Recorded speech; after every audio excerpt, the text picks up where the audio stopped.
ओम नमः सिद्धेभ्य।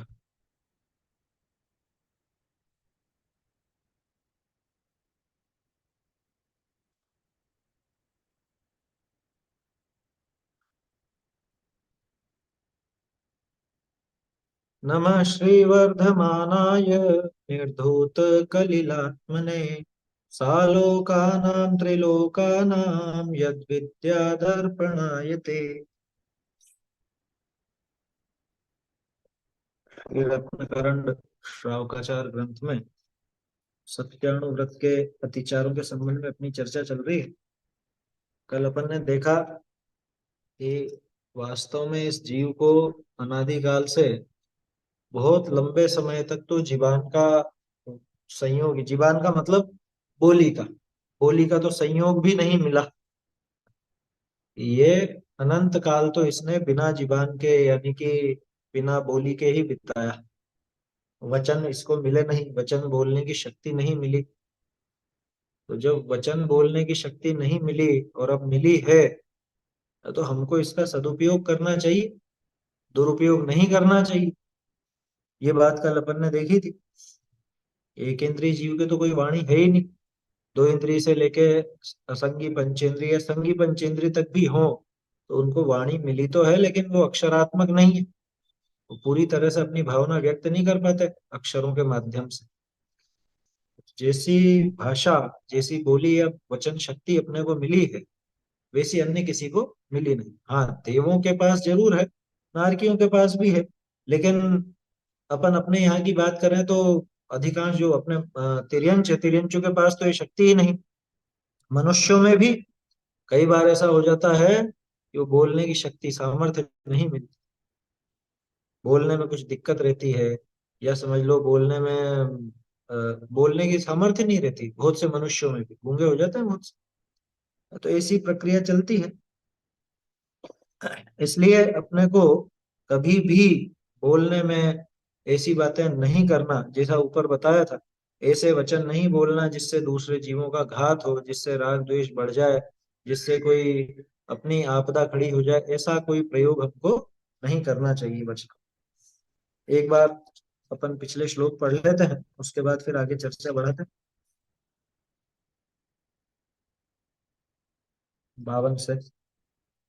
प्राणातिपात वितथ व्याहारस्तेय काम मूर्छाभ्य स्थूलेभ्य पापेभ्यो व्युपरमणमणुव्रतम भवति संकल्पात् कृतकारित मननाद्योगत्रयस्य चरसत्वान् न हिनस्ति यत्तदाहुः स्थूलवधाद्विरमणं निपुणा छेदन बंधन पीडन मतिभारारोपणं व्यतिचारा आहार वारणापि च स्थूलवधाद्युपरते पञ्च स्थूलमलीकं न वदति न परान् वादयति सत्यमपि विपदे यत्तद्वदन्ति सन्तः स्थूलमृषावादवैरमणम् परिवादरहोऽभ्याख्या वैशून्यं कूटलेखकरणं च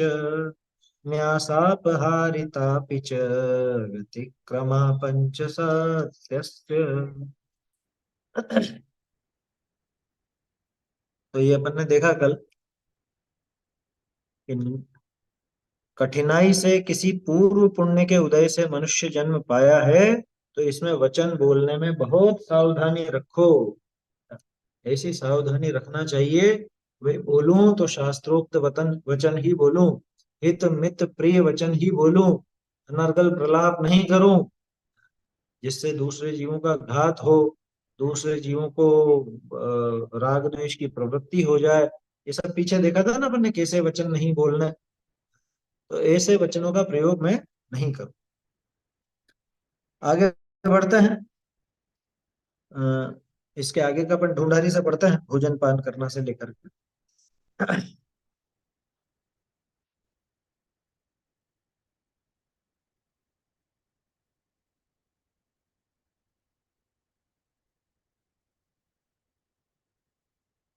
नहीं, इसके पहले वाली भोजन पान करना वाला नहीं पढ़ा था, मतलब पढ़ तो लिया था अपन ने, लेकिन उस पर चर्चा नहीं हुई। तो एक बार उसको भी देख लेते हैं। हम्म,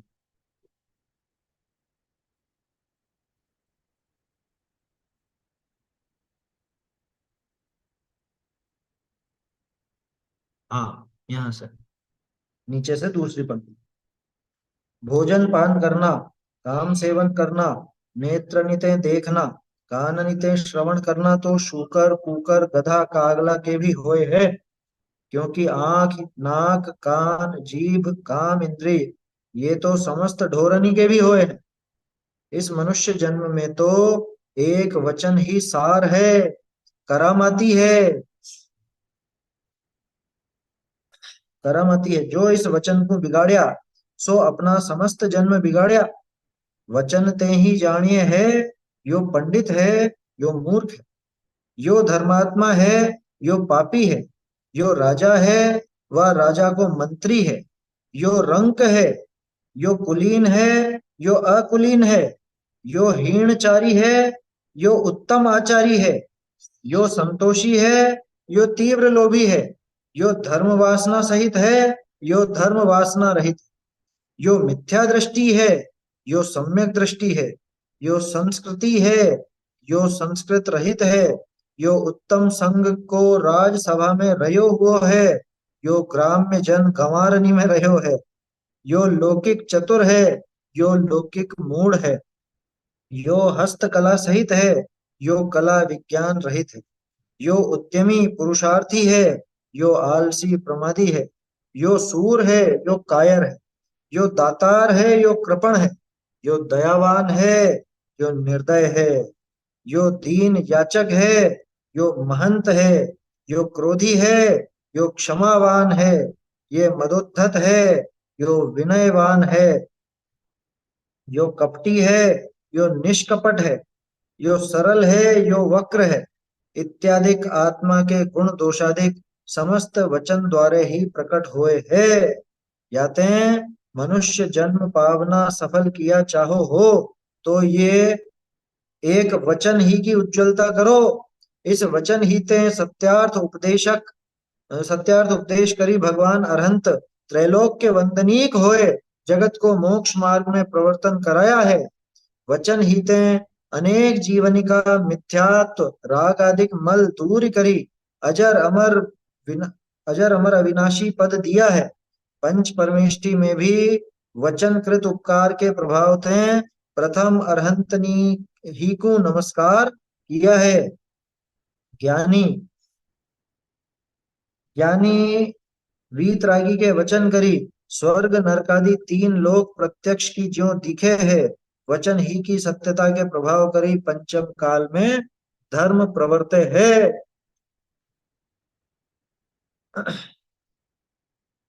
एक ये तीन लाइन और पढ़ लेते हैं फिर आगे की बात देखें।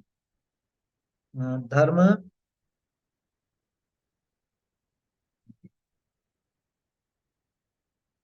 धर्म प्रवर्त और उज्जवल वचन विनय का वचन प्रिय वचन रूप उद्गलनी करी समस्त लोक भर्या है।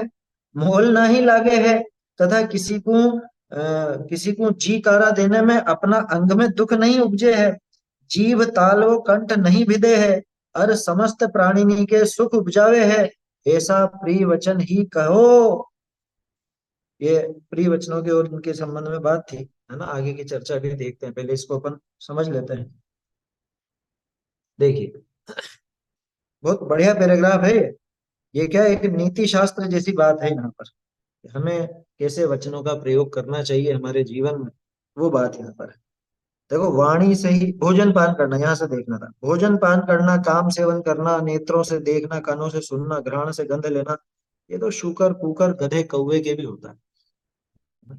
शूकर जानते ही है, कुकर माने कुत्ता, गधा कौवा, ये सभी भोजन सारे ही प्राणी करते हैं।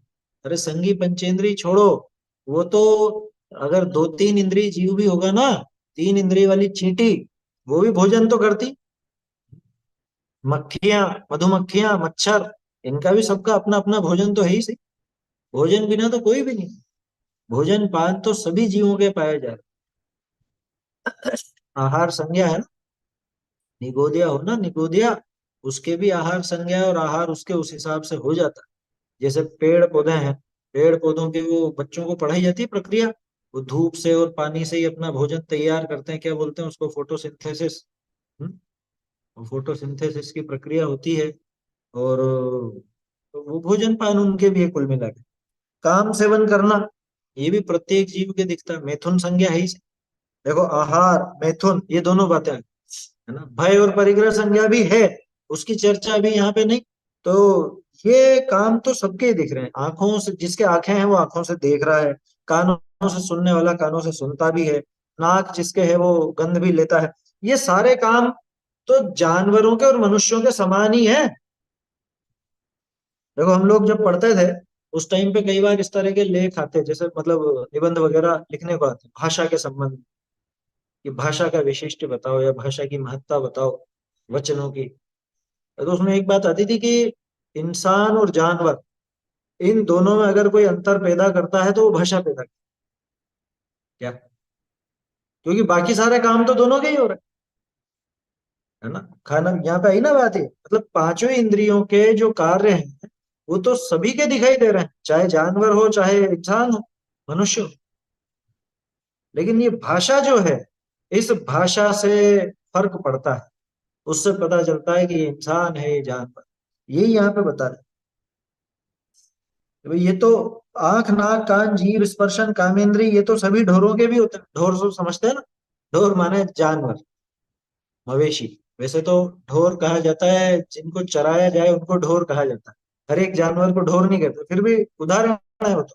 प्रत्येक जानवर समझ लेना इस, ये सारी चीजें तो ढोरों के भी होती हैं। आंख है, नाक है, कान है, जीभ है, स्पर्शन है, पांचों इंद्रियां हैं, कामेंद्रिय है।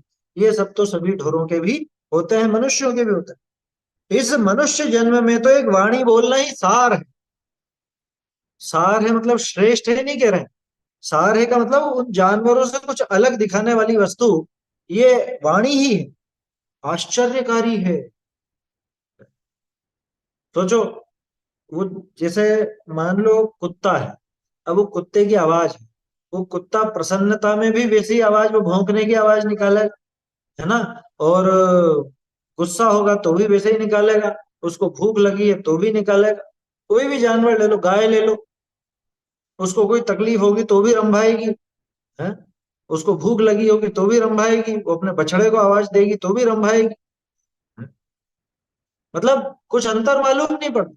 अब हालांकि वो उनकी भाव भंगिमा से और उनकी टोन से वो समझ में आ जाती है कि वो कैसी है, लेकिन वाणी और भाषा में कोई विशेष बात नहीं है। वाणी वचनों की बात चल रही है, भाषा जो अपन बोलते हैं, ठीक है ना। भाषा अपने मतलब, भाषा तो एक पर्टिकुलर, यूं समझो कि किस रूप में वो वचन बोले गए, समझ में आई बात। और वचन, वचन तो कुछ भी हो सकते हैं, इंग्लिश के भी वचन है, हिंदी के भी वचन है, ये सब वचन है। लेकिन अ, ये मुंह से बोलना वो एक वचन है, जिनका कुछ अर्थ निकले वो वचन है। लेकिन अब वो किस रूप में बोले गए हैं वो भाषा निर्धारित करती है, कि वो हिंदी है, संस्कृत है, प्राकृत है, इंग्लिश है, तमिल है, कन्नड़ है, तेलुगु है, क्या है। खैर, अपने को उसकी डिटेल में नहीं जाना, खास बात यह है मनुष्य और जानवरों में अंतर किस बात का। मनुष्य और जानवर में अंतर भाषा। हाँ, जिन वाणी, तो वाणी है ना, वाणी, जिनेन्द्र भगवान की वाणी को नाम जिनवाणी दिया। ऐसी मनुष्यों की वाणी वो अलग अलग तरह की होती। तो इस मनुष्य जन्म में तो एक वाणी बोलना ही सार है, आश्चर्यकारी। ये गजब आश्चर्य की बात है कि हमारे पास हमारे भावों को अभिव्यक्त करने की एक शक्ति है। जानवरों के पास वो शक्ति नहीं है। जैसे छोटा बच्चा हो जो अभी बोलना नहीं सीखा, वो रोता है, आप समझ नहीं पाते हो कि ये रो क्यों रहा है। क्यों नहीं समझ पाते? हाँ? क्योंकि वो बता नहीं सकता उसको क्या हो रहा है। उसके पेट में दर्द है या सिर में दर्द है या कोई और बात है, उसको डर लग रहा है या क्या चाहिए उसको, वो नहीं बोल पाता। जब तक वो वचन नहीं सीखता, जब तक वो वाणी नहीं सीखता, नहीं बोल पाता। और वैसे के वैसे ही जानवर, जानवर भी नहीं बता पाता। तो ये कितनी गजब की एक आश्चर्यकारी वस्तु हमको मिली है कि हमारे जो भी भाव हैं, हमको जैसा भी लगता है, हम उसको भाषा के माध्यम से अभिव्यक्त कर सकते हैं। वचनों के माध्यम से, वाणी के माध्यम से अपनी अभिव्यक्ति कर सकते हैं। ये गजब की चीज है। जिसने इस वाणी को बिगाड़ा, उसने अपना समस्त जन्म बिगाड़ लिया। ये तो सूक्ति वाक्य है क्या, कि जिसने अपनी वाणी को बिगाड़ा उसने, हाँ रिद्धि है एक तरीके, बिल्कुल सही कह रहे हो आप। ये मनुष्यों को प्राप्त ये रिद्धि है क्या, ऐसी गजब की रिद्धि है। जिसने इस वाणी को बिगाड़ा, वचनों को बिगाड़ा, उसने मनुष्य भव बिगाड़ लिया। क्यों? क्योंकि मनुष्यों को स्पेशल रूप से ये मिली थी, विशेष रूप से मनुष्यों को ये वाणी मिली थी, है ना। मतलब एक विशेष चीज मिली है और उस विशेष चीज को इसने बर्बाद कर लिया व्यर्थ की बातों में। वाणी से ही जाना जाता है। क्या जाना जाता है? कि ये पंडित है, ये मूर्ख है, ये कितने सारे उदाहरण दिए हैं। ये बोल जब फूटते हैं ना, तो मालूम पड़ जाता है कि अंदर क्या भरा हुआ। क्या, जब वाणी निकलती है तो पता चल जाता है अंदर क्या भरा हुआ। देखो, एक वो प्रसंग है, बाबूजी सुनाया करते थे, युगल जी बाबूजी एक बहुत बढ़िया उदाहरण लेते। एक आदमी की क्या, चार पत्नियां थी, है ना, और चारों की चारों तोतली थी। क्या, तोतला तो समझते हैं ना, चारों की चारों तोतली थी। अब यूं बहुत अच्छी थी, सब ध्यान व्यान भी रखती थी। अब वो लेकिन चक्कर क्या, उसको शर्म लगती थी दूसरों से कैसे मिलाए, अपने मित्रों से कैसे मिलावे। तो उसके मित्रों ने सोचा ये कभी भी अपनी पत्नियों को लेकर के नहीं आता, ये कभी भी भाभीियों से मिलवाता नहीं है, क्या बात है? तो एक बार वो पीछे पड़ गए, सब कह रहे देखो तुमने ना तो शादी में बुलाया, ना कुछ ऐसा करा वैसा करा, हम तो मिलना चाहते हैं, और तुम अगर नहीं मिलाओगे तो हम तुमसे नाराज हो जाएंगे, हैं, कुछ शादी की पार्टी तो दो हमको। शादी कर ली, नहीं बुलाया कोई बात नहीं, घर पे बुला के कुछ जिमा तो दो। उसने सोची ये अच्छी आफत गले पड़ी, ये आएंगे तो इनको पता चल जाए। और वो तो इसी रहस्य को उजागर करना चाह रहे थे मित्र, तो कि क्या बात है, ये क्यों नहीं मिलाना चाहता है, कि कोई कहानी खोड़ी है, कि क्या बात है, क्यों शर्मा रहा है ये? जबकि ऐसा कुछ और दिक्कत नहीं थी, सिर्फ तोतली थी बस। सब सुंदर थी और यूं समझ लो सब खाने बनाने करने में सब में परफेक्ट थी, लेकिन थी तोतली थी तो उसने घर जाके कहा कि देखो, सभी मित्र आएंगे और तुम सब लोग बिल्कुल मौन से रहना, बोलना मत कुछ भी, बोलोगे तो कबाड़ा बजाएगा। सब मित्र आएंगे और उनके लिए अच्छा अच्छा बनाना, पकौड़ियाँ बनाओ, क्या बढ़िया। और लेकिन बोलना कुछ भी मत, जो कुछ बोलना है वो सब मैं करूँ।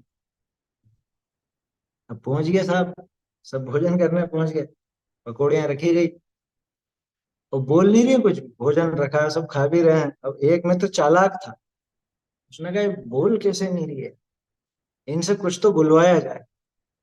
अब महिला भोजन बनाए और भोजन में कुछ कमी निकाल दो तो बोलेगी बोलेगी, है। तो उन्होंने कहा कि भाभी एक पकौड़ियाँ तो थोड़ी सी कच्ची हैं।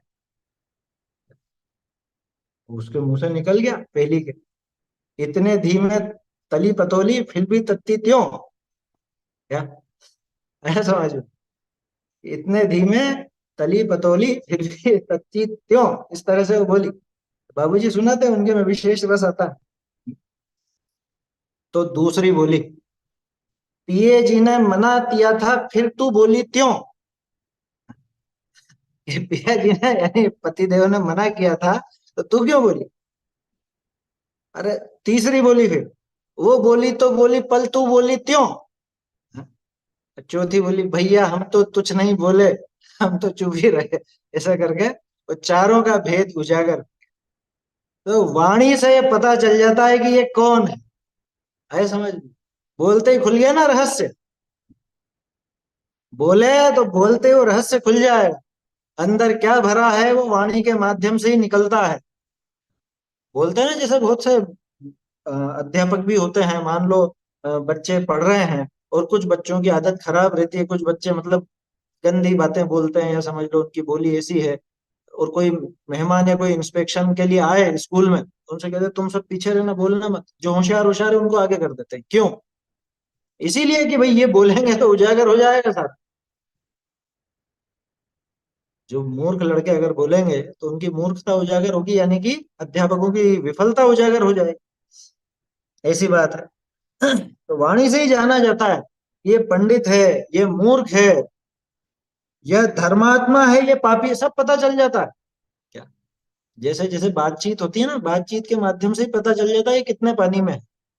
बहुत से बातें तो बहुत ऊंची ऊंची करते हैं कि हमको तो धर्म से बहुत लगाव है और ऐसा वैसा, लेकिन जैसे जैसे उनसे बातें करो तो पता चल जाता है कि एक बिन पेंदे का लोटा है। क्या, जब जो जैसा है उसके सामने वैसा हो जाता है, वैसी बातें करना लग जाता है। गंगा गए गंगादास, यमुना गए जमुना दास। जब किसी धर्मात्मा व्यक्ति से मिले तो वैसी धर्म की बातें करने लग जाए, और कोई घूमने फिरने के शौकीन से मिले तो वैसी बातें करने लग जाए, किसी व्यसनी से मिले तो वैसी बातें करने लग जाए। ये पता चल जाता है वाणी से कि ये धर्मात्मा है या पापी है, ये राजा है, ये मंत्री है, ये कोतवाल है, ये रंक है, ये कुलीन है। ये सब वाणी से पता चल जाता है। राजा के वचनों में एक अलग रोब रहेगा, मंत्री के वचनों में वैसी बुद्धिमत्ता की बातें रहेंगी, कोतवाल की वचन उसी तरह के रहेंगे, पता चल जाता।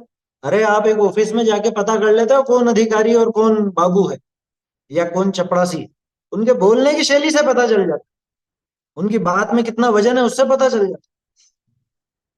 ये कुलीन है अकुलीन है, तो तोते का उदाहरण था ना, अकुलीन व्यक्ति के यहाँ पला हुआ तोता वो गालियां ही देता, और एक पंडित के घर में पला हुआ तोता वो संस्कृत के सुभाषित सुनाता। ये हीनाचारी है, ये उत्तम आचारी, ये मालूम चल जाता है वचनों से कि ये कैसे आचरण वाला, इसका आचरण अच्छा है या खोटा है। वाणी से ही तो पता चलता है, और किससे पता चले। भाई किसी भी व्यक्ति की जानकारी लेनी हो तो बातचीत करके ही मालूम करते हैं, और क्या तरीका बताओ, इसके अलावा और क्या तरीका। लड़का लड़की देखने जाते हैं संबंध के लिए, तो बोल करके दिखाया जाता है ना, और नहीं बोले तो वही रहस्य है कुछ ना कुछ, ये कुछ तो गड़बड़ है। सब देखते हैं तो मतलब कैसे बोल रहे हैं, पहले बहुत चतुर होते थे लोग कि कुछ गाना वाना सुनाओ, उसमें पता चल जाता कि ये इसकी आवाज कैसी है, बोलता कैसा है अथवा बोलती कैसी है, जो भी है। ये उत्तम आचार्य है, ये संतोषी है, ये तीव्र लोभी है, बातों से पता चल जाता है। उसके बातों में लोभ झलकेगा, इसकी बातों में संतोष झलकेगा।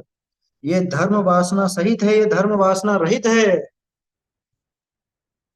इन बातों में रस आता है उससे पता चल जाता है।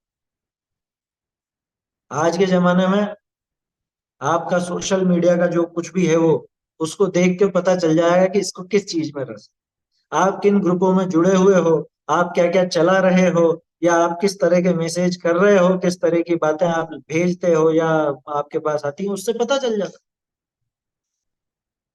आया समझ। ये मिथ्या दृष्टि है, ये सम्यक दृष्टि, गजब हो गया, बातों से ही पता चल जाता है। आचार्य देव तो देखते पहचान लेते हैं। ये वाणी की विशेषता है। सामान्य कथन है, व्यावहारिक कथन है कि भैया वाणी इतनी महान है कि उससे ये सब बातें पता चलती। ये संस्कारवान है, ये संस्कार रहित है, ये भी पता चल जाता है। बच्चे मस्ती करते हैं और ऊट पटांग हरकतें करते हैं, कुछ भी बोलते, कहते हैं कितने गंदे मैनर्स है, संस्कार हैं कि नहीं, ये पता चलता है ना वाणी से। और कोई बच्चा आते ही नमस्कार करे, जय जिनेन्द्र करे, पैर छुए, या कुछ अच्छी धर्म की करे, देखो कितने अच्छे संस्कार है इसके। बोलो, ये संस्कारवान है, ये संस्कार रहित है। बच्चे जो बोलते हैं उससे पता चल जाता है कि इनके घर में क्या बातें होती, होता है ना। बच्चों की बातों से मालूम चल जाता है कि इनके माँ बाप कैसे, ये हकीकत है। ये संस्कारवान है, ये संस्कार रहित। अभी थोड़े दिन पहले दोषी जी से मिलना हुआ था, मैं भी जब कोटा गया ना उस टाइम पे वो वहीं थे, वो जा रहे थे, उन्होंने कुछ वीडियो दिखाई, एक अपने ग्वालियर का वो क्या नाम है उसका अपना, है विभा जी का बेटा, है ना, नाम भूल गया मैं, उसकी वीडियो दिखाई, वो कुछ सुना रहा था, 20 प्ररूपणा, 20 प्ररूपणा याद करके उन्होंने सुनाया। तो अब ये पता चलता है एक घर में क्या क्या बातें होती है, क्या क्या सीखते हैं, वो वाणी से ही पता चला ना। तो बच्चे साफ बोल रहे हैं, बहुत से बार ऐसे वीडियो आते हैं, वो बच्चे बिल्कुल गाथा पाठ कर रहे हैं, श्लोक पाठ कर रहे हैं, एकदम शुद्ध बोल रहे हैं, तो चित्त देख करके प्रसन्न हो जाता है उनको देख कर। क्या ये देखो, ये बचपन में ऐसे सीख रहे हैं बच्चे। क्या नाम था, नाम मेरे दिमाग से उतर गया। संस्कार क्या, संकेत, बोलिए। अच्छा, माइक चालू नहीं है आपका।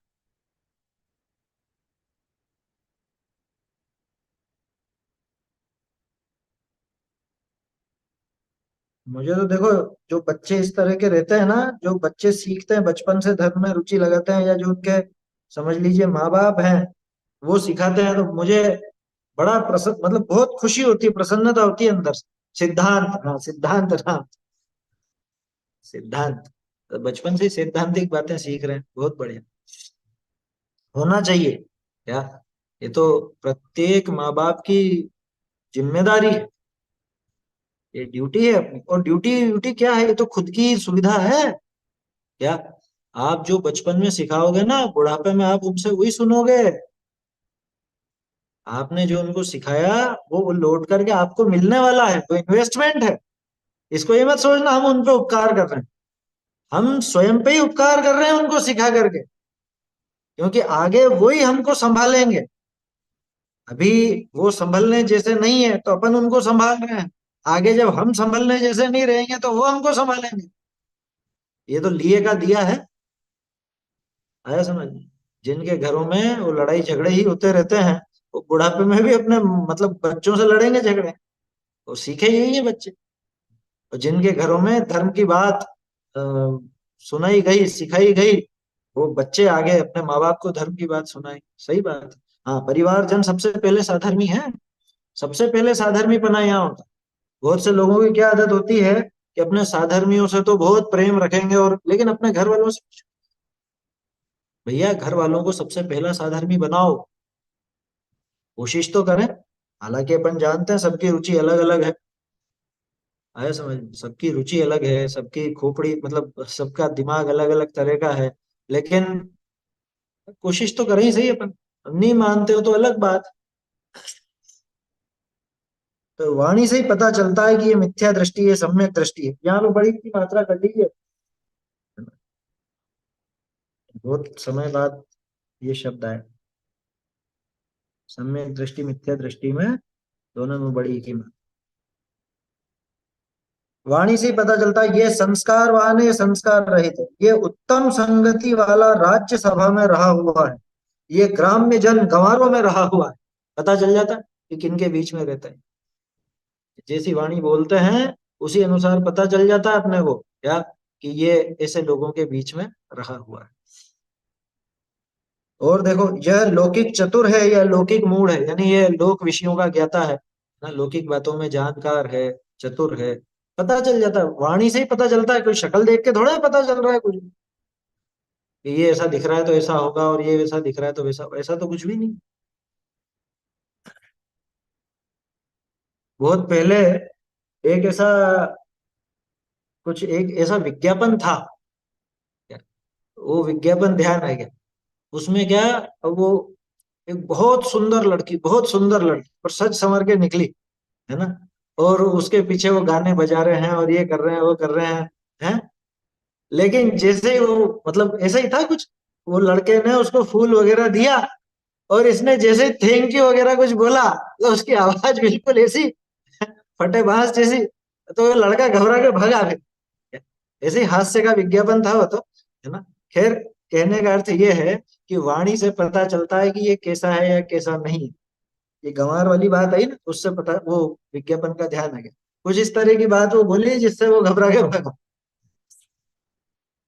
तो ये लौकिक चतुर है, लौकिक मूढ़ है, ये हस्तकला सहित है, ये कला विज्ञान रहित है।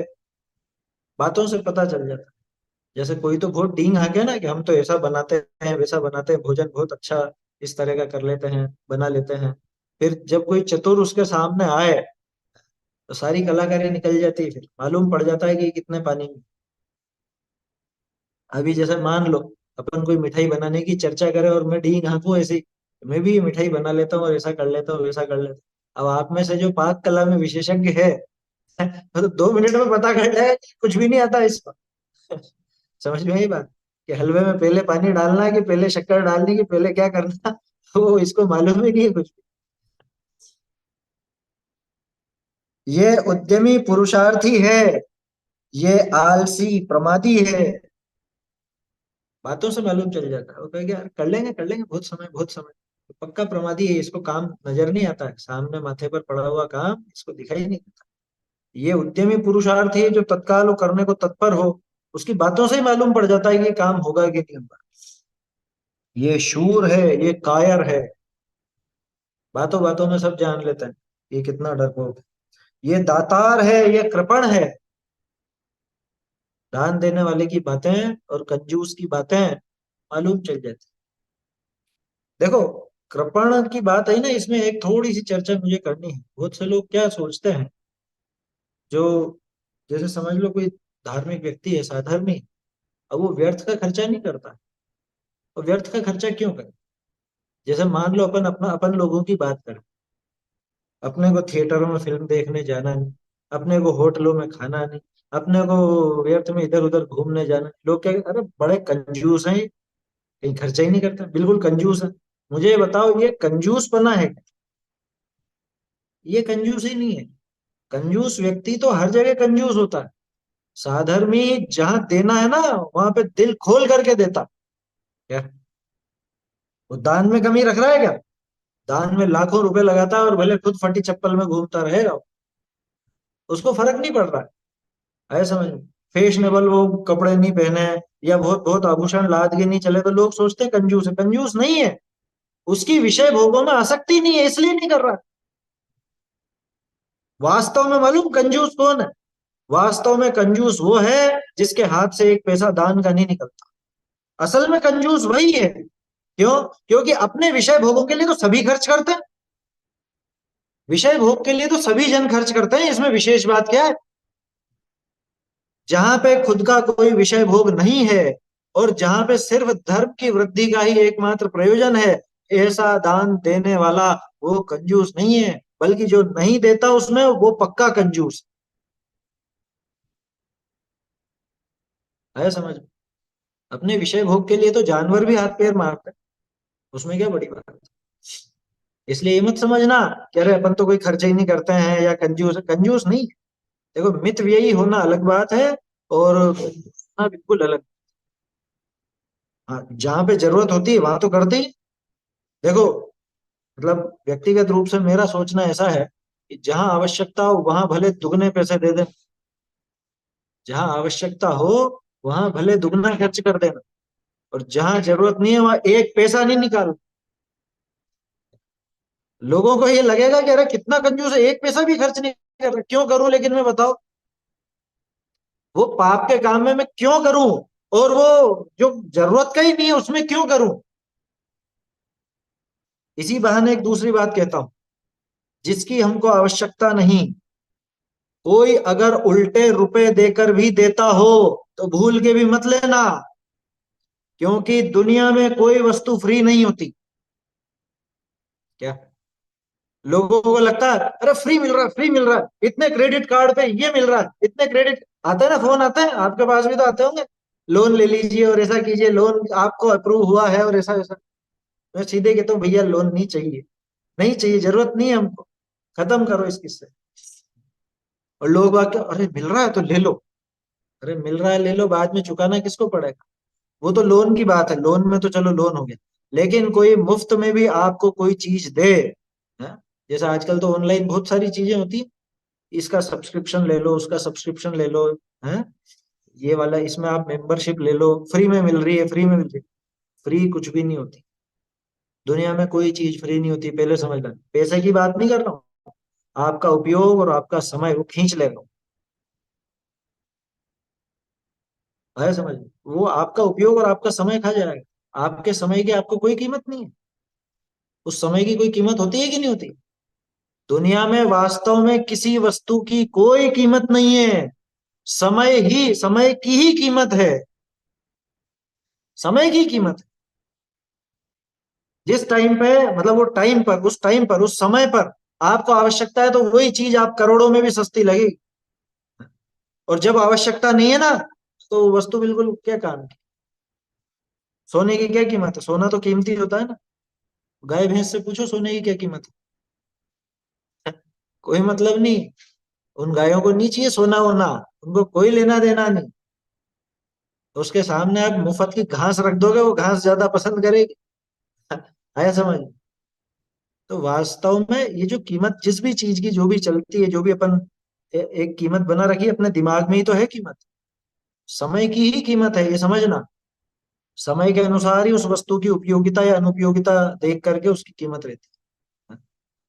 बोलो। एक जमाने में, अब क्या कहें, जैसे उदाहरण ले कुछ इस तरह का। वो पहले आती थी, आपको ध्यान हो, वीडियो कैसेट आती थी, रील वाली, देखी होंगी आप लोगों ने। और वो वीसीआर होते थे, और रेडियो होते थे। रेडियो के लिए पता है आपको लाइसेंस लगता था, रेडियो रखने के लिए। ये मेरे भी जन्म के पहले की बात होगी शायद। रेडियो बेचने के लिए, रेडियो रखने के लिए, बजाने के लिए लाइसेंस लगता था। साइकिलों पर लाइसेंस होता था। इस तरह की बातें थी क्या? आज क्या कीमत है वो वीसीआर की, उस वीडियो कैसेट की? है? कोई कीमत नहीं। अरे उसके बाद वो सीडी आ गई, सीडी की कोई कीमत नहीं रही अब। क्या? कौन? दिखती नहीं, बाजार में नहीं दिखती। समय की कीमत है। उस समय पर उनकी वो कीमत थी। हाँ? सैकड़ों हजारों रुपए लगा करके लोग वो खरीदते थे, लेते थे। आया समझ? आज, आज कोई कीमत नहीं। अरे आपने जो पहला मोबाइल खरीदा था, क्या, कितने रुपए का खरीदा था? हैं? और आज उसको कितने रुपए में खरीदोगे? बोलो। हैं? तो समय की कीमत है। ये ध्यान रखना हमेशा, समय की ही कीमत है। और वो जो फ्री के नाम पर आपको दिया जाता है ना, उसमें आपका समय, और उससे भी महत्वपूर्ण आपका उपयोग, वो भ्रष्ट हो जाता है, उसमें ऑक्यूपाई हो जाता है। अपने समय की कीमत समझो। ये अपने सर्वोदय अहिंसा वाले संजय जी भाई साहब है ना, ये एक बात कहते थे, मतलब इनसे एक चीज बहुत अच्छी लगी मुझे। जैसे कई लोग यूं करते हैं, ऑटो वाले से, रिक्शे वाले से उनसे बहस करते हैं, क्या इतने रुपए देंगे और ये करेंगे। उसके पीछे वो 10 मिनट बर्बाद करेंगे उस बहस में, है ना। और कितने रुपए घटाएंगे? मुश्किल से 10 रुपए, 20 रुपए, इससे ज्यादा क्या घटाएगा? वो भी नहीं घटाने वाला इससे ज्यादा। 10-20 रुपए के पीछे अपने 10-15 मिनट बर्बाद कर देते हैं, या दूसरे दूसरे ऑटो वाले को तलाशते रहते हैं, इतनी देर लगा देते हैं उसको। वो कहते हैं भैया इस 10 मिनट में मैं 100 रुपए कमाता, ये जो 10-15 मिनट बर्बाद किए, इतने में मैं 100 रुपए का काम करता। ये अपने समय की कीमत है या नहीं? मैं तो बिल्कुल प्रैक्टिकल आपको एक उदाहरण देता हूं। आपकी जो भी इनकम है, जो भी आपकी कमाई है, उसको घंटों के हिसाब से डिवाइड तो कर सकते हैं ना। घंटों के हिसाब से अपन डिवाइड कर सकते हैं। मान लो कोई व्यक्ति 3,000 रुपए महीने कमाता है, उदाहरण के तौर पर ना, छोटा, बहुत छोटा उदाहरण लिया मैंने। 3,000 रुपए महीने कमाता है, तो रोज का कितना हुआ? कि रोज के 100 रुपए, ठीक है। और रोज वो 10 घंटे काम करता है, तो 1 घंटे के 10 रुपए की कीमत तो हुई ना उसकी। तो ऐसे लगा सकते हैं ना अपन। अब ये बताओ, हमारा जो समय हम बर्बाद करते हैं, और आपको सामने वाले ने जो फ्री में दिया है, वो क्रेडिट कार्ड हो या और चीजें हो, दुनिया भर की चीजें, उसमें आपका कितना समय बर्बाद हो जाता है। वो फ्री की मेंबरशिप में आपका कितना समय बर्बाद हो जाता है, हैं? उस समय की कीमत क्या है? अपने समय की कीमत समझना। तो जो समय को बचाता है, उन विषय भोगों से बच करके जो समय को बचाता है, वो कोई कंजूस नहीं है। उसने अपनी बर्बादी को रोका है। क्या? वो कंजूस नहीं। तो देखो, ये बात समझने की है ना। ये कृपण है, ये दयावान है, ये निर्दय है, ये दीन याचक है, ये महंत है। किसी की मांगने मांगने की आदत रहेगी तो ये दिखेगा, ये तो गरीब है बेचारा, याचक है, मांगने वाला है। और कोई महंत होगा, वो, उसके एक अलग ही ग्रेस रहेगी उसकी बातों में। आप उसको कुछ देना भी चाहोगे तो नहीं, मैं समर्थ हूं, मैं क्यों लूं, मुझे आवश्यकता नहीं, मैं स्वयं ले लूंगा। ऐसा रहता। बातों से ही पता चलता है, ये क्रोधी है, ये क्षमावान है, ये अभिमानी है, ये विनयवान है, ये कपटी है, ये निष्कपट है, ये सरल है, ये वक्र है। ये कषाय किससे पता चलती है? कषायों की अभिव्यक्ति वचनों से ही तो है। इसीलिए तो कहते हैं मन में वो कषाय भाव आदि पैदा हो गए हो तो उसको वहीं तक रहने देना, वचनों में प्रकट मत करना। क्यों? क्योंकि वचनों से वो अभिव्यक्त होकर के और बढ़ेगी। थोड़े दिन पहले अपन ने चर्चा की थी ना, कषायों को थोड़ा सा रोकने घटाने का उपाय है मौन। मौन होगा, वचनों में वो अभिव्यक्त नहीं होंगी कषाय, तो वो बढ़ेंगी नहीं, घटेंगी। ये वक्र है इत्यादि आत्मा के समस्त गुण दोष वचनों द्वारा ही प्रकट होते हैं, वचनों के माध्यम से ही प्रकट होते हैं। इसलिए यदि मनुष्य जन्म सफल करना चाहते हो तो एक वचन की ही उज्ज्वलता करो। ये वचनों को उज्जवल बनाओ भैया। अरे, जैन के वचन तो जिन के वचन जैसे होते हैं। जिनेन्द्र भगवान के वचनों को सुन करके इसके वचन कैसे बनेंगे? जैसे अमृत पिया है तो अमृत की डकार आई, लहसन खाई है तो लहसन की डकार आई। ऐसे ही जिसके जो उतरा है अंदर में वही वचनों के माध्यम से निकलेगा। जिन वाणी अगर इसने अच्छे से पढ़ी सुनी है तो जिनेन्द्र भगवान जैसी वाणी, आया समझ, जैसी मधुर वाणी, ऐसे इसकी भी मधुरता बनेगी वाणी। आवाज मीठी हो ये नहीं कह रहा हूं, वचन कैसे निकल रहे हैं ये कह रहा हूँ। तो बहुत सा समझे अरे इनकी आवाज बहुत कड़वी है, आवाज बहुत ऐसी है क्या, कठोर आवाज है, भारी आवाज है। आवाज की बात नहीं कर रहे हैं, वो तो सुस्वर दुस्वर नाम कर्म का जैसा भी उदय है, उससे फर्क नहीं पड़ता। लेकिन क्या बोल रहा है उससे फर्क पड़ता। इसलिए यदि मनुष्य जन्म सफल करना चाहते हो तो एक वचन की ही उज्ज्वलता करो। ऐसे वचनों का प्रयोग कभी नहीं करना जिससे जैन दर्शन को नीचा देखना पड़े, जिससे जैन जैन पने पर कलंक लगे, जिससे किसी जीव का घात हो, जिससे कषायों की वृत्ति बढ़े। कभी भी ऐसे वचनों का प्रयोग हमें नहीं करना चाहिए। इस वाणी से ही सच्चा उपदेश देकर भगवान अरहंत ने तीनों लोकों में वंदनीय होकर जगत को मोक्ष मार्ग में प्रवर्तित कराया है। क्या गजब की बात। अरहंत भगवान जो धर्म तीर्थ के प्रवर्तक होते हैं, ऐसे तीर्थंकर, वो तीर्थंकर क्या तीर्थ किया उन्होंने बताओ? कोई पहाड़ी बना दी कि कोई मठ बना दिया, क्या किया? कि वो वाणी ही है। सर्वोदयी तीर्थमयम तवेव, ऐसा आता है ना। हे भगवान आपका ये सर्वोदयी तीर्थ, तो ये सर्वोदयी तीर्थ कौन सा है? ये वाणी तो है। जिनेन्द्र भगवान की वाणी वो ही सर्वोदयी तीर्थ है। आया समझ? ये जिनवाणी नौका है। पहले अपन वो गा रहे थे ना जिनवाणी स्तुति, भव दधि तारक नौका जिनवाणी है, तो जग जान, इस तरह का था। तो भव दधि, वो भव दधि से तारने वाली नौका के समान ये जिनवाणी बताई। तो वचन ही तो है, और क्या है? जिनवाणी क्या चीज है? कोई कागज थोड़ी ना है। वो वचन, अब वो वचन लिखित रूप में हो चाहे मौखिक रूप में हो, उससे फर्क नहीं पड़ता। तो इस वाणी से ही सच्चा उपदेश देकर, हालांकि भगवान की वाणी कोई जीभान से निकलने वाली नहीं है, बल्कि वो तो सर्वांग से कीर्ति है, ये अपन पहले भी देख चुके हैं। सर्वांग से कीर्ति ऐसी वाणी से भगवान अनंत ने तीनों लोकों में वंदनीय होकर, तीन लोक में वंदना किस वजह से हुई उनकी, तीन लोक में जगत पूज्य क्यों हो गए वो? इस वाणी की वजह से। वाणी के कारण ही तो पूज्यता है अनंत भगवान की।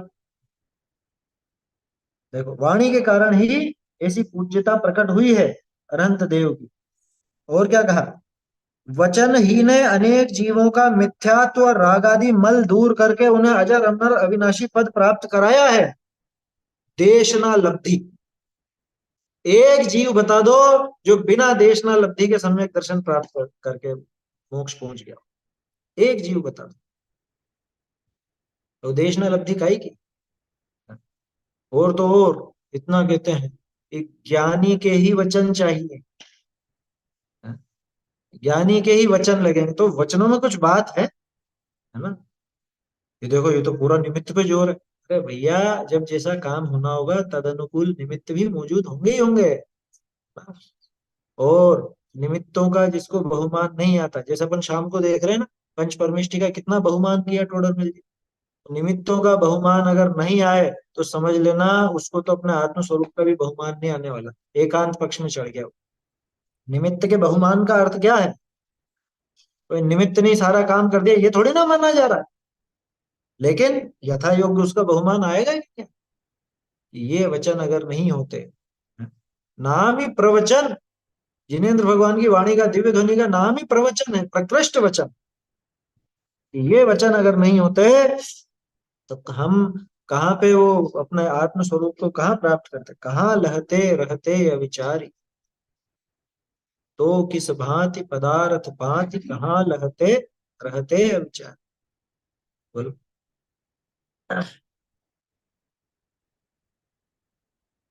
अजर अमर अविनाशी पद प्राप्त कराया है वचनों ने। और देखो गजब की बात, अभी अपन ने जो एक चर्चा की थी मोक्ष प्रकाशन में, अरहंतों को पहले नमस्कार क्यों किया, कि पंच परमेष्ठि में भी वचन कृत उपकार के प्रभाव से प्रथम अरहंतों को ही नमस्कार किया। सिद्धों से पहले अरहंतों को नमस्कार क्यों, वचनों की वजह से। ज्ञानी वीतरागी के वचनों से स्वर्ग नरक आदि तीन लोग प्रत्यक्ष के समान दिखाई देते हैं।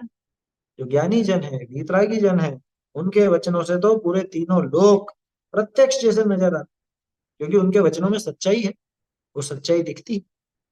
वचन ही की सत्यता के प्रभाव से पंचम काल में धर्म चल रहा। हाँ, ये तो हकीकत। वचनों की सत्यता से ही धर्म चलता, पहले भी उसी से चल रहा था, पंचम काल की क्या बात, चौथे काल में भी वचनों की सत्यता से ही आगे चल रहा था। क्योंकि धर्म देखो तो जीव की पर्याय है, लेकिन जीव उस धर्म को समझा कैसे, जीव ने उस धर्म को समझा कैसे, उन वचनों से ही समझा। या तो कोई साक्षात उपदेश लगा, या पहले जो उपदेश मिला था उस उपदेश का इसने स्मरण करके उस वस्तु को प्राप्त किया। कोई भी जीव हो, कोई भी गति का जीव हो, उसको ये वचन तो मिले ही मिले। बिना इन वचनों के वो धर्म मार्ग की प्राप्ति नहीं कर सकता, ऐसी बात है। देखो, तो पंचम काल में धर्म चल रहा है वो वचनों से, जहां ये वचन बिगड़ गया ना, वहां धर्म का भी ह्रास हो जाए, होने लग जाएगा। और अधिकांश अपन देखते हैं, जैसे जिनको हम प्रामाणिक मानते हैं, अच्छा ये जो बात लिखी ना यहाँ पे, पंचम काल में धर्म चल रहा है, कोई कहे कि धर्म बिल्कुल ऐसे चल रहा है? मतलब क्या कहें, ह्रास होता जा रहा है, तो वो भी किस वजह से, वचनों की वजह से। धर्म का ह्रास भी हो रहा है तो धर्म के उपदेश देने वालों के गलत वचनों की वजह से, और धर्म अगर टिका हुआ है तो सही उपदेश देने वाले वचनों की वजह से। जितना भी बिगाड़ आज देखने में आता है वो सब वचनों के बिगाड़ की वजह से ही तो। मिथ्यात्व सूचक या मिथ्यात्व प्रेरक जो वचन है, उनके प्रभाव में आकर के लोग ग्रहित मिथ्यात्व का सेवन करने लगते हैं। सम्यक दर्शन सूचक या सम्यक दर्शन प्रेरक जो वचन है, उनके प्रभाव से बहुत से जीव सम्यक दर्शन प्राप्त कर रहे हैं। तो वचनों के आधार से वो धर्म की प्रवृत्ति चल रही है। उज्जवल वचन, विनय के वचन, प्रिय वचन रूप पुद्गलों से समस्त लोक भरा है। क्या गजब की बात लिखी है, देखो तो सही। भाषा वर्गणा ठसाठस भरी हुई है ना, पूरे तीन लोग। अच्छे वचन बोलने में क्या जाता है, क्या बिगड़ता है। कि उज्जवल वचन, विनय के वचन, प्रिय वचन रूप पुद्गलों से समस्त लोक भरा है, मीठी मीठी भाषा वर्गणाओं से भरा हुआ है, कोई कीमत नहीं देनी पड़ती है। किसी को जी कह देने से अपने किसी अंग में कोई कष्ट नहीं होता है। जी जी करके बोल दो। जी समझते ना, किसी के सम्मान के लिए जी लगा। देखो, जोधपुर या जैसलमेर साइड, मतलब मैं भूल रहा हूँ ना, लेकिन उस तरफ की एक पद्धति है, किसी को गाली भी देनी हो ना तो जी लगा करके बोलते, जी नहीं साहब, साहब लगा के बोलते हैं। क्या, कोई गाली भी देगा तो उसके आगे साहब या जी लगा है। ऐसी पद्धति चलती है, या तो जोधपुर साइड या जैसलमेर साइड, पहले सुना था किसी के माध्यम से। वो तो सब जगह ही है, जवाइयों को गालियां देने की तो रीति सब जगह है ही सही। और नया नया दूल्हा है, वो तो गाली का बुलावा लगता था पहले तो। आया समझ में। उसको गीत गारी कहा जाता था, गीत गाली, गीतों के माध्यम से ही गालियां दी जाती थी। वो सब फालतू की रीतियां थी, वो तो आजकल तो कोई ऐसे चलन में है भी नहीं, कोई सहन करता भी नहीं। आया समझ, जवाई को भी गालियां दे रहे हैं, बताओ। खैर, बहुत से लोग कहते हैं ये उसकी सहनशीलता की परीक्षा होती थी। तो क्या कर लोगे परीक्षा करके, जवाई तो बन ही गया, अब क्या करनी परीक्षा, वो तो पहले करनी थी। आया समझ में? अब जब जवाई बन गया, आप गालियां दे करके क्या वो बेचारी उस लड़की को दुखी करोगे क्या फिर बाद में? क्योंकि फिर वो तो उसको सुनाएगा ना कि तुम्हारे घर वालों ने मुझे ऐसी ऐसी गालियां दी। सब फालतू की चीजें होती। खैर, बात तो यह है कि किसी को प्रेम पूर्वक वचन कहने में क्या बिगड़ता है। बहुत से लोग ऐसा झूठा दम्भ भर के बैठे रहते हैं, नहीं, थोड़ा सा रहना चाहिए, रोब रहना चाहिए। क्यों रहना चाहिए, कारण तो बताओ। रोब क्यों रहना चाहिए? आप प्यार से, पुचकार से उससे भी काम करा सकते हो। आप प्रेम भरे शब्दों से भी काम करा सकते हो। जो काम रोब पूर्वक होता है वही काम प्रेम पूर्वक भी होता है। आप बच्चों को दबा करके, डांट डपट करके वो काम कराओ, या उसको प्यार से राजा बेटा बोल करके काम कराओ, काम तो कर देता है। समझ में? क्या है? प्रिय वाक्य प्रदानेन सर्वे तुष्यन्ति जन्तवः। बहुत बढ़िया है। क्या है? तस्मात् तदेव वक्तव्यम वचने किम दरिद्रता। बहुत बढ़िया। वचने किम दरिद्रता। ये वचनों में क्या कंजूसी करना है? वचन तो मीठे बोल ले, तेरी जेब का क्या जाता है? सारा विश्व है भाषा वर्गणा से भरा हुआ, और मीठी भाषा वर्गणा है तेरे आसपास भी। कोई ऐसा नहीं है कि भाई हमारे यहाँ का तो पानी ही ऐसा है जो पानी पिए और वो गालियां ही निकाले। ऐसा तो कहीं का भी नहीं होता। इस पानी में ही ऐसा है। समझ में आ रही है बात? ये पानी वानी का कोई प्रभाव नहीं है, तो अपनी अपनी प्रवृत्ति है। प्रिय वचन रूप पुद्गलों से समस्त लोक भरा है। कोई कीमत नहीं देनी पड़ती है। किसी को जी कह देने में अपने किसी अंग में कोई कष्ट नहीं होता है। आया समझ में?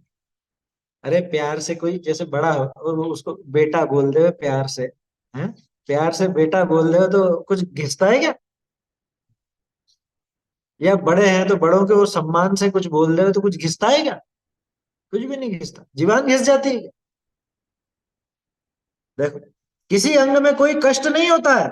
जीभ, तालू, कंठ में छेद नहीं हो जाता है। कि मीठा मीठा बोल लोगे तो कोई जीवान नहीं छिद जाएगी। यहाँ तो कसम खा के बैठे हैं, कड़वा ही बोलना। कठोर ही वचन बोलना है।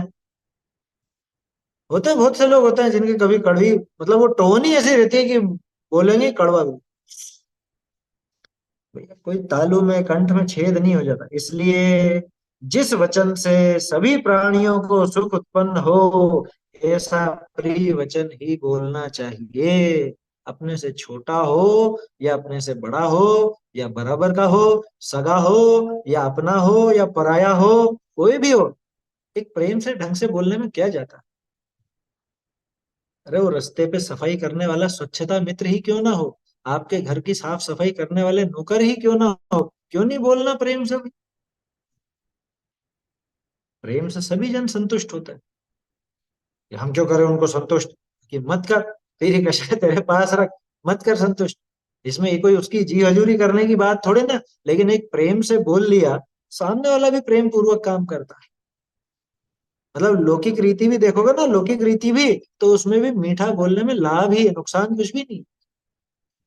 देखो, अब इसके लाभ गिनना।